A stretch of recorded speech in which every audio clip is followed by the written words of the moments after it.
Hello there Scapers, my name is Xenavilius and welcome to my Augmented Superior Statius Warhammer review, which was first of all upgradable to tier 88 and second of all augmentable in the same way as tier 90 power armor is, and that happened after the Bounty Hunter update on Monday.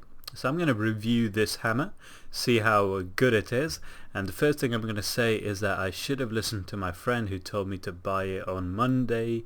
Back then it was 68 mil, and I couldn't buy it for over 80 yesterday, so I'm going to try and buy it first of all, and then I'm going to augment it. Of course, I only have 92 mil, so this is going to have to happen. Well, rip me, that didn't buy, so I'm going to buy it for 34 mil more than he bought it for. See if it buys now. Holy damn, someone must have made bills with this by buying them out on Monday, because I can't buy it for 102 mil, and guess what, I bought for 120 mil, guys. Almost 52 mil more than my friend paid for it. Oh dear. So here we are, guys. I'm ready to augment it. First of all, you need an Ancient Warrior's armor patch, which I bought for 13 mil. I'm guessing it's way more than 13 mil right now, but I got a bit lucky with that. Although that's no consolation for the fact that I just spent 120 mil on this Warhammer, which I will probably not use that much. I will use a lot, and you will see it's going to last a long time as well, but I won't use that much. And I guess it's similar to the Calphite Rebounder that I made last December, if you guys remember my review video of that, which I've barely touched since then, and that cost me about the same as this did. But let's not think about that too much, because let's think about the positive. So let's add the patch onto it. Here we go. I'm ready to upgrade it from a tier 78 to a tier 88. There we are, that's done, and now I can augment it. Yes, it will convert it to its superior status as Warhammer, which requires divine charges. I don't care, as long as it lasts longer. Done, guys, and I got an Uncharted Isle map for my troubles. So this guy is much better than the tier 78. First of all, the tier 78 version before Monday's update used up 1 minute of charge per spec, and it only lasted 1 hour, and it couldn't be augmented, so that meant it could only last a possible 60 specs, and it cost 33 mil. Now this one lasts 100,000 specs, so from people I've talked to, as you can see, it's got 100,000 charge, and it degrades the same way as tier 90 augmented tier 90 power armor, and it uses up 1 charge per spec, which is very slow compared to before. So it will last for at least 100,000 specs if you only use it for spec status. However, because it works like tier 90 augmented power armor, if you get it to 1 charge left and you siphon it, it will still last until its weapon XP is equal to the amount of XP you need to get to level 10, which is 40,120, I believe. So that is the best way of maximizing it, and depending on how much weapon XP each charge uses up, which will depend on the boss you're fighting, of course, you can massively prolong the life of the hammer even after you only have 1 charge remaining, even after it's completely degraded, by going to bosses or making sure that you don't gain too much weapon XP. So for example, here's something for you to have a look at. If I gained only 1 weapon XP per spec on average, then I could make the hammer last a total of 140k specs. If I did it so that I only gained half a weapon XP per spec on average, then I could make it last 180k specs, and so on and so forth. And if you say you get 100 weapon XP per spec for whatever reason, doesn't matter, you'll still get 100,400 specs out of it. So you'll always get a minimum of 100,000, unless they change this in the future, because this is ridiculously OP right now. So I'm assuming they will change this in the future. If they do, I'll put it in the description, so make sure to read that. You can only put 1 perk on it because it's a one-handed item, of course. So what I'm going to do is I'm going to put the Aftershock 1 perk on it. Luckily I have 2 Ilijangan components still, so I can make that easily. Here we go, I'll create that. Why am I doing this? Well, it's so that the damage counter for the Aftershock perk doesn't re-trigger or reset when I switch to this weapon, because any weapons with aftershock perk on them will allow you to continue your damage counter. If you switch to something that doesn't have it, well, rip your damage counter. You have to do 50k damage again for aftershock to actually activate. So here we go, that is done, and I've got aftershock 1 on it on my augmented superior Statius Warhammer. Now it's time to actually go and test it, and also to analyze its stats, which are pretty incredible. Tier 88. Wow. The good thing is they haven't changed the way the spec works. It's still as effective as it was before. All they've changed is the way it degrades and how slowly it degrades. In fact, they've changed it so much that previously, since you could only get 60 specs out of one Warhammer, which costs around 30 mil, each spec cost 500k. Now it costs 1.2k each, because the hammer, when I bought it, was 120 mil. You got 100k specs out of it at least, so that is 1200 GP per spec, which is 417 times cheaper than it used to be. Ridiculous, possibly even more cheaper. But in case you didn't know what the spec actually was, the spec is that it increases the target's affinity by 5, which is the most important thing, because this lasts for 5 minutes guaranteed, or until the target phases usually, such as at Telos and Yaka and Araxor and Virago and so on. The much more effective part of the special attack is that it reduces the target's defense by 30%, although this does not last very long at most bosses because they restore their stats really quickly, like we do when we're overloaded, so that part is gone. And it uses up 35% adrenaline per spec, regardless of whether or not the spec actually hits. However, the spec doesn't actually use up any charges, it seems, unless it hits, although I'll have to confirm that later on. Now the hit chance calculation, or the formula, says the following about the hit chance. The main thing that you can do is, first of all, spec, of course, and second of all, maximize your accuracy. Now let's actually look at this, see how much accuracy we can get. Assuming we're going to use a tier 90 weapon, which is an augmented Noxus side in my case, and we're going to be overloaded, as you can see. So my damage, this is the result of my stats being at level 99 and my side having an accuracy modifier of 2458. Now if I overload up, that will increase my stats by 17 levels to 100.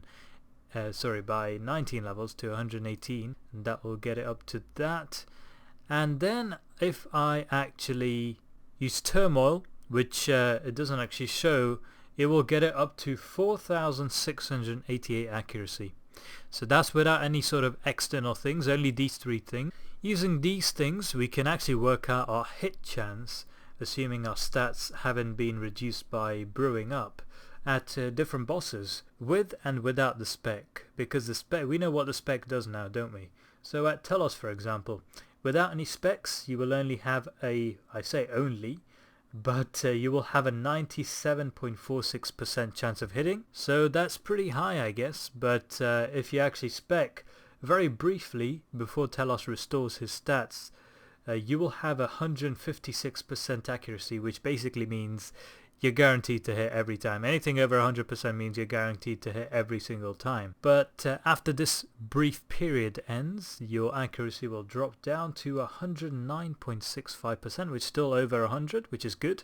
And that gives you a bit of leeway if you think about it, because it gives you 9% where you can sort of brew your stats down a little bit, and it won't really affect your DPS output or your accuracy. If we do the same calculations on Yakamaru, you find that something very, very interesting is going on. And this is because Yakamaru does not restore his stats. And that simple fact means the Statius Warhammer is absolutely OP there, because the 30% debuff to his defense rating actually applies for the entire pool. And this can be exploited because it means that affinity, who cares about affinity? The 30% defense reduction makes this Warhammer extremely OP at Yakamaru. With the accuracy buffs that I mentioned, you have 145.33% accuracy on Yakamaru, which gives you a massive leeway. You can brew up quite a bit, you can do whatever. As long as you don't forget to overload, you should be fine, and you should always have 100% accuracy on all 4 of the outer Yakamaru pools as long as someone specs it, which is exactly what happened in this kill, guys. So earlier today I went and used my Statius Warhammer for the first time, and I spec'd on every single pool except the middle pool and Mirage phases, and I got a new personal record. Granted, we had two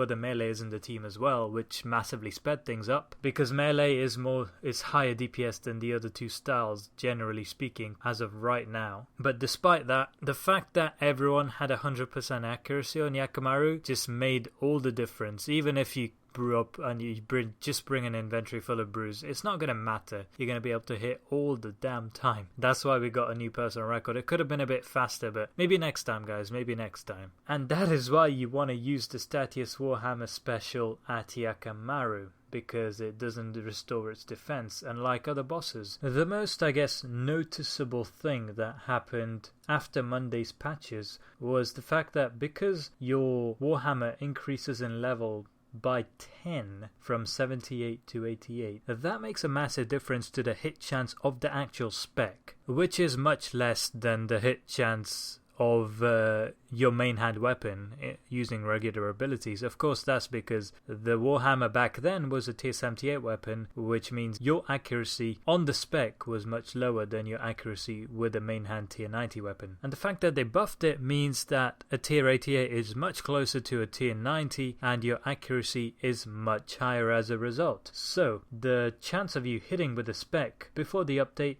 was only 80.74% on Yakamaru with all the boosts I mentioned. Now this is without a Supreme Brawler aura or a Berserker aura, and it's also without Reaper Necklace and things like that, and most importantly it's without a Calphite Defender. Now a Calphite Defender of course increases your accuracy by a flat 3%, so that would be 83.74%, which is actually a good idea. If you want a spec, make sure you bring a Defender to increase your accuracy, since the Warhammer is only a main hand weapon, it's only a one-handed weapon, so you can dual wield with a Defender just to increase your chance of specking by 3% there. And this is also the reason why it was very rarely used at Yakamaru back in the days, and in fact this weekend, just before Monday's update, the only time I ever saw anyone using the Warhammer at Yakamaru was during Yakamaru feats, specifically the Asphyxiate feat, where the debuff, the defense debuff, actually helped a lot. Even though it used up 1 out of its 60 possible charges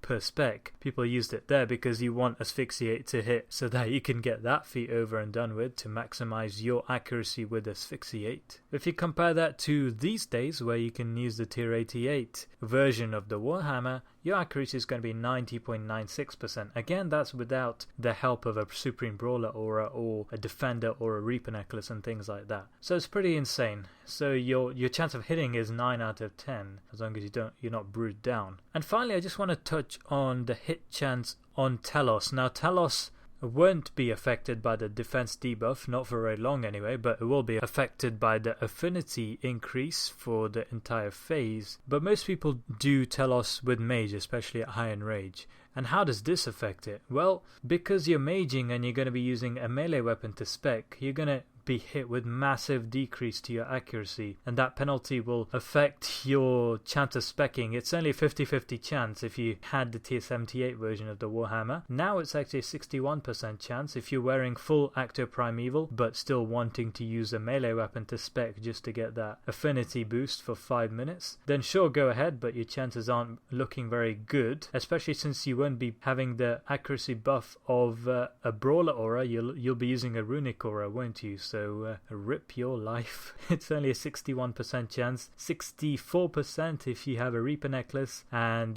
3 more percent, so 67% if you have a Calphite Defender as well. So that's not looking very good, guys. I wouldn't recommend that. I mean, if you have a melee switch top and bottom as well for your specking, then sure, go ahead. But otherwise, no, I wouldn't recommend it. Anyway, it took a long time to actually work all this stuff out, so I hope you found it useful. It may have dragged on a bit at the end there. but I'm definitely enjoying it so far. Not regretting the 120mm investment at all, because it's going to last me a long time unless they nerf it, and then before they nerf it straight after I make this video, rip. But yeah, thanks for watching guys. If you enjoyed it, please give it a like and comment below if you have any questions. I'm sure a lot of you have lots of questions about it. I'll try and answer them as best as I can, and I will see you in the next one.